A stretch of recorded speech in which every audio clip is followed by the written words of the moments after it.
بسم اللہ الرحمن الرحیم رب زدنی علما۔ بسم اللہ الرحمن الرحیم۔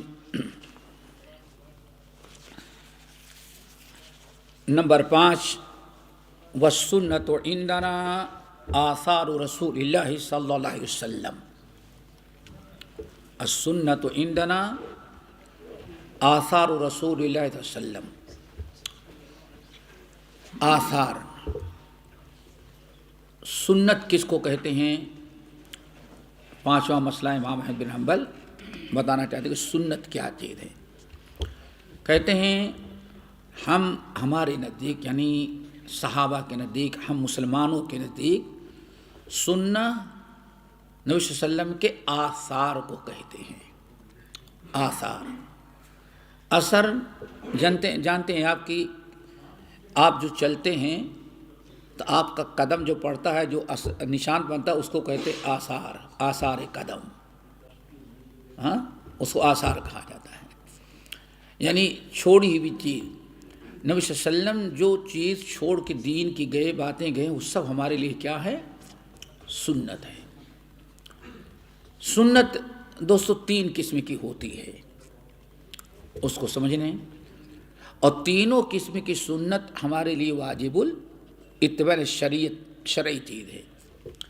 نمبر 1 سنت قولیہ، نمبر 2 فعلیہ، نمبر 3 تقریریہ۔ 3 قسم کی سنت ہوتی ہے۔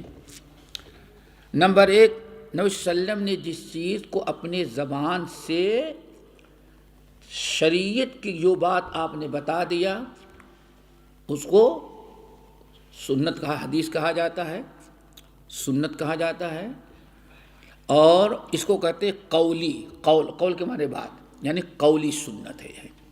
جیسے آپ نے فرمایا لا یؤمن احدکم، تم میں سے کوئی آدمی مومن نہیں ہو سکتا جب تک کہ اپنے بھائی کے لیے وہی پسند نہ کرے جو اپنے لیے پسند کرتا ہے۔ دیکھیں اللہ کی سن لے، زبان سے کرے، یہ پہلی سنت ہے۔ دوسری سنت ہے فعلیہ، فعل، یعنی آپ نے زبان سے نہیں کہا، آپ نے عمل کیا ہے، جو آپ عمل کیا۔ اگر کوئی ایسی دلیل نہیں کہ آپ کے لیے وہ خاص ہے، جیسے آپ نے ایک وقت میں 9 بیویاں آپ نے رکھی، یہ فعل ہے، لیکن وہاں خصوصیت کی دلیل ہے۔ اللہ نے فرمایا کہ 4 سے زیادہ بیک وقت کوئی انسان شادی نہیں کر سکتا۔ تو اگر کوئی ایسی دلیل نہیں ہے کہ جس سے جو اللہ کے رسول کے خاص خصوصیت سمجھی جائے، تو وہ حدیث ہوگی، سنت ہوگی، ہمارے لیے واجب الاتباع، ہمارے لیے عمل ہمیں کرنا ہوگا۔ ایسی سنت کو کہتے ہیں سنت فعلیہ۔ جیسے آپ کہیں کہ نبی علیہ السلام سجدے میں جاتے تھے تو 10 مرتبہ سبحان ربی الاعلیٰ، سبحان ربی الاعلیٰ، سبحان ربی الاعلیٰ۔ دیکھیں یہ آپ نے عمل کیا ہے، اس کو کہیں سنت فعلیہ۔ تو جو آپ عمل کرتے رہے عادی طور پر، نہیں شرعی طور پر، اس کو کہا جاتا ہے سنت، اور اس کو کہتے ہیں سنت فعلیہ، قول اور فعل۔ نمبر 3 تقریریہ۔ تقریری کیا چیز ہے؟ تقریر کہتے ہیں، یہ اردو والی تقریر نہیں، عربی میں کہتے ہیں تقریر کا معنی برقرار رکھنا، برقرار رکھنا۔ تو اس کی شکل کیا ہوتی ہے؟ نبی علیہ السلام کی موجودگی میں، آپ کے سامنے، آپ کے زمانے میں یا آپ کی مجلس میں کسی نے کوئی بات کہی یا کوئی عمل کیا اور آپ اس پر خاموش رہے، آپ نے نہ تو کیا اور نہ تو آپ نے کہا، لیکن کسی اور نے کیا یا کہا، آپ اس پر خاموش رہے۔ آپ کی خاموشی اس بات کی دلیل ہے کہ وہ چیز جائز ہے، اگر غلط ہوتی تو آپ کبھی خاموش نہ رہتے۔ یہ بھی ہمارے لیے قابل حجت ہے۔ جیسے کہ میں نے حدیث بتائی، سعد بن ابی وقاص نے گھر میں تراویح کی نماز پڑھائی، اللہ کے رسول نے کہا نہیں تھا،